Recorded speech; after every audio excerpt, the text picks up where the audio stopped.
This is almost a cliche. It's a learning experience, but it's a good reframe. This is an all-purpose fallback reframe in case you can't think of anything else, and it is almost always valid. You can gain some wisdom from almost any adversity if you are determined to do so. Rather than waste time feeling bad or beating yourself up or lamenting your loss, this reframe boosts your resolve to change your future actions. In their quest to survive the savage sea, Dougal Robertson had many learning experiences. He and his family were adrift in the ocean after killer whales sank their sailboat. On the fourth day, on their inflatable life raft and little wooden dinghy, they were all very hungry.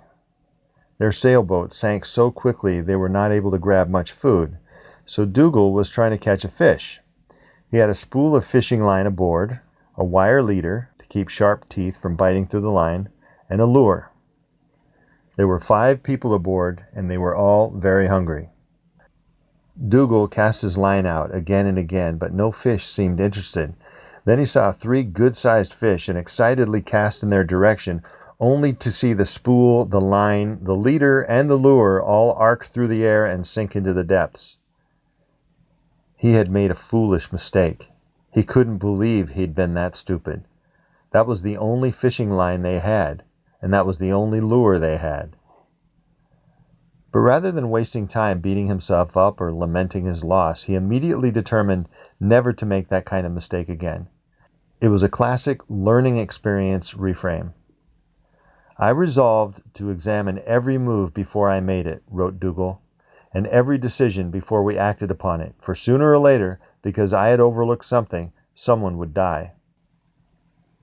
Subtitle: A Better Explanation. One characteristic of a good explanation is you can do something about it. That's one of the best things about the learning experience reframe. If you explain your failed marriage with something like, "Women are heartless," it's not true and it's unnecessarily depressing, but more important for our discussion here, "Women are heartless" is automatically disqualified as a legitimate explanation of a setback because you can't do anything about it. In other words, if you come up with an explanation you can't do anything about it, keep looking. Come up with something else because your explanation is worthless. It may sound good, and it may even be true, but if it doesn't help, keep looking. Find an explanation you can do something about. For example, Hernando de Soto explained poverty differently than most of the experts, and because of his different explanation, he changed the lives of thousands. It started one day as he stood on a bridge in a town in Peru. He could see 2 communities on either side of the river. One was clearly prosperous, with businesses and big houses. The other side of the river was completely different. No houses at all, only makeshift huts of cardboard, mud, and plywood. Each community had about the same number of people. He was curious about this, so he talked with people on both sides of the river trying to find out more. He discovered that both communities were founded by Latin American Indian immigrants. Some on both sides were even originally from the same village. Hernando's curiosity was now fully aroused. Why were these 2 communities so radically different? None of the usual demoralizing explanations seemed to apply. Here was a kind of perfect natural experiment that made it clear the usual theories couldn't possibly explain what was happening. For example, one of the prevailing explanations for why third world poverty is so pervasive in these regions is because, quote, Indians are so communal, unquote. Free enterprise systems don't work with them. Look at that theory. It is a theory you really can't do anything about unless you wanted to try making Indians less communal. It's a demoralizing explanation, and if Hernando wasn't looking at the stark contrast of these 2 communities, it would be a hard theory to refute. But here they were, the same quote-unquote communal people, one group prospering, the other living in poverty. Another equally demoralizing theory is that, quote, Yankee imperialists were exploiting the people, unquote. But again, the difference between these 2 groups could not be explained by that theory either. Now Hernando just had to find out. He kept digging into the matter and found a man who had worked for over 20 years with the housing ministry for the area. The man was now retired. Hernando interviewed him, trying to get the full picture of how these 2 communities developed over time. It turns out the 2 villages started the same way. Immigrants came and settled on land nobody owned. But the leader of one of the communities relentlessly pestered the government to grant them property rights. Eventually, the government gave each of the residents titles to the land they had settled on. The people across the river never did that, and they still didn't own the land they lived on.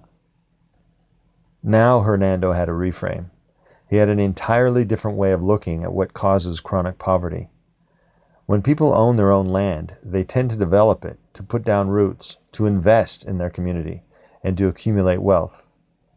When people don't own property, they have no incentive to invest or develop. Their quote-unquote home and possessions are all temporary. They could be evicted at any moment without notice and lose it all. Why would they build anything permanent or valuable? This reframe created tremendous motivation in Hernando. Something could be done about it. If simple ownership could make that much difference in the level of poverty, then he could help poor people rise out of their plight. He created the Institute for Liberty and Democracy. The Institute has done experiments and launched grassroots campaigns. One campaign, for example, convinced the government to grant land ownership titles to tens of thousands of citizens. Over the years, Hernando's original reframe changed the lives of many generations of people and is still having an impact today. Subtitle: Homeless to Harvard. Liz Murray's mother and father were drug addicts who didn't pay their rent and were eventually evicted from their apartment. Her mom was taken away to be treated for schizophrenia, alcoholism, and addiction to hard drugs. Liz's father went to live in a shelter for the homeless. Liz was sent to her grandfather's, but he was abusive, so she went out on her own to live on the streets of New York City. After her mother died of AIDS, Liz decided to complete high school. She had never really attended school. She enrolled in an alternative school and completed 4 years of education in 2 years, and the whole time she was homeless. She kept her homelessness a secret from her teachers for 2 years. When she turned 18, she wrote an essay to apply for a New York Times scholarship, and she won. She was accepted to Harvard University. At the awards ceremony where she was given the scholarship, a reporter asked Liz, "How did you do this?" He was incredulous, amazed, and so was everyone else. What she did seemed impossible. Liz didn't see it that way at all. "How could I not do this?" she asked. "My parents showed me what the alternative was." In other words, one way to frame her life was, the poor girl had terrible disadvantages and basically no hope. She was given a raw deal in life, a terrible handicap, a wound that would never heal. Any dreams she had were only pipe dreams. But she reframed her circumstances. After living a life like hers, she thought, how could she possibly be stupid enough to let herself suffer the same fate as her parents? Her circumstances motivated her because she saw what happened to people who did not work toward positive goals. Because of her reframe, her terrible circumstances actually became her advantage. It drove her on to accomplish what seemed impossible, at least to someone unaware of reframing's tremendous potential. Subtitle: How can you use it? When bad stuff happens, see if you can reframe it into an advantage. And if something happens you can't do anything about, or don't want to do anything about, change the way you interpret it so you feel energized and motivated. When Arnold Schwarzenegger became governor of California, quote, he told Jim Lorimer that he liked nothing better than the feeling of living life on the outer edge of his energy and ability, unquote. Long before that, wrote Lawrence Leamer in his book Fantastic, if the Davis-backed bond issue was found to be illegal, the state would find itself in a fiscal crisis unprecedented in its history. Nonetheless, the governor was smiling, not a masked grimace, but an authentic expression of his emotions. He loved it when life was on the edge and the difference between hope and despair no thicker than a dime. Schwarzenegger has found a way to see challenges as something desirable, something he likes. It makes him feel genuinely good. He's not faking his good attitude. He has trained himself to reframe problems as opportunities, and has enough experience actually turning problems into opportunities that when a problem comes along, he genuinely feels good about it. There's a big difference between this and someone who tries to appear positive, who puts on a happy face, who tries desperately to believe that, quote, everything happens for a reason. Never try to make yourself believe something you don't believe. This information on reframing is not a carte blanche for thinking up and trying to believe imaginative nonsense. Find reframes that fit reality and that don't contradict what you know about the world. And ideally, come up with reframes that make you feel stronger. This sometimes takes a little time. One of the reasons positive thinking has a bad reputation in some circles is that people try to do it the easy way with phrases like, everything happens for the best. That is an unthinking, all-purpose reframe that glosses over the ugliness of life and doesn't change your feelings because you're pretty sure it isn't true.